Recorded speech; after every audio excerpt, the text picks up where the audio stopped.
We're back with Kellyanne Conway, who is the first woman to ever be the campaign manager for a Republican presidential campaign. It is her first presidential campaign management gig, and she's been in it for precisely 1 week, Yay. most of which you've spent here in the studio with me tonight. I know it feels like I'm never going to let you go. I have two more questions for you. Yes. One is about this health issue, and I have a very specific question about this. So, Mr. Trump personally and your campaign, members of your campaign, have repeatedly now raised this question of Secretary Clinton's health.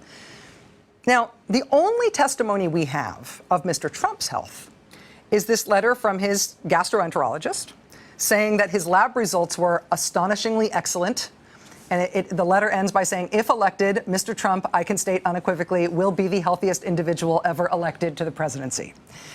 And that's really funny, but as a doctor's letter, it's a little bit absurd. It's a non-serious letter. It's full of typos. It's hyperbolic. It's unprofessional.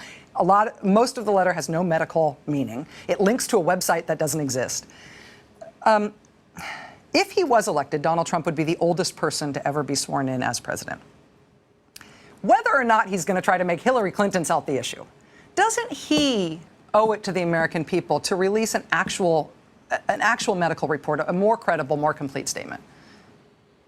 Perhaps, but I want to say something about Hillary Clinton's health. It's not an issue that I care to comment on because I'm not a doctor, she's not my patient, and I can just tell you what I see with my own two eyes, which is I don't see someone who really enjoys campaigning the way he does. I can only tell you about him because I'm with him practically every day, which is he keeps such a crazy, ridiculous pace for a man his age that it's very difficult for the younger staffers, of which I'm not one, to keep up with him, Rachel. I mean, it's really insane. And he called me yesterday and said, I need more rallies. Are we doing a rally here? I'm like, he doesn't just show up and do the rallies. He prepares for them. You have to travel.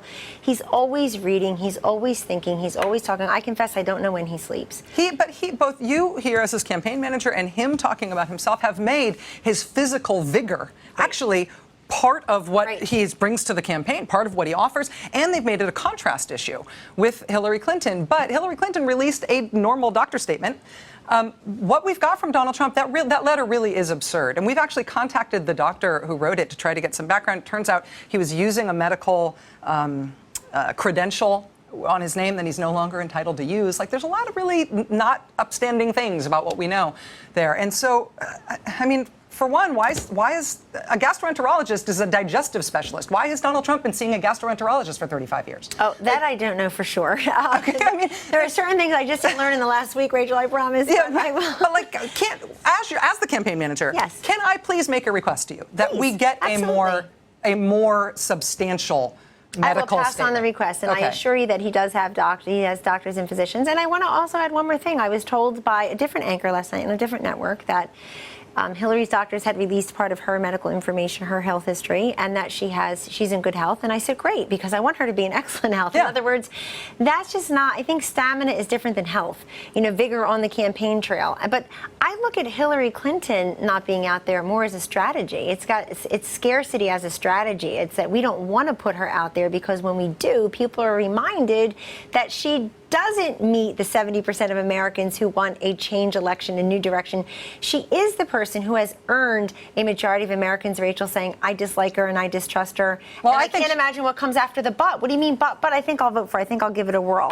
I think she's not, I mean, as just a political observer, I think the reason that she's not out on the campaign trail as much doing visible events is because they think they're winning and they don't want to interrupt the narrative. And I think that's terrible, and I'll tell you why. If we were winning just because Hillary Clinton was failing or tripping over her words or messing up by not or she was down in the polls for whatever reason, let's say the Clinton Foundation investigation helps her go down in the polls, we're not going to disappear, I promise you, because that's not what the voters want. They want to see the candidates, they want to hear the candidates, they want to digest their proposals that we've been discussing tonight, Rachel, and they want to be able to see what the contrast is between these two. Not contrast in style, not even contrast in stamina, contrast on substance. I'm telling you, we're going to fight her on substance. And I'm very disappointed from what I know publicly that her speech tomorrow in Reno, Nevada It's going to be all about you. It's not about substance. Yeah. Well, it's about the Trump campaign, and that's